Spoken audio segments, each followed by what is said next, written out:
Hello, আরও একটা ছোট্ট মিনি ব্লগের সাথে। তো আজকে হলো সানডে আর রবিবার, দিনটা বেশ ভালো ছিল। তো বোনের ঘরে পুজো, আমরা সবাই চলে গিয়েছি ওখানে। নারায়ণ পূজা, জগদ্ধাত্রী মাকে বোন ভোগ নিবেদন করবে।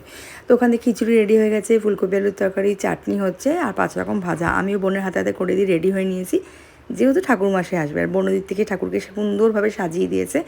এখন মামাও চলে এসছে, মানে ঠাকুরমশাই মামা। আর আমরা পুজোতে বসেও গিয়েছি, যেহেতু সবাই উপোস করেছি, অঞ্জলিও দেব।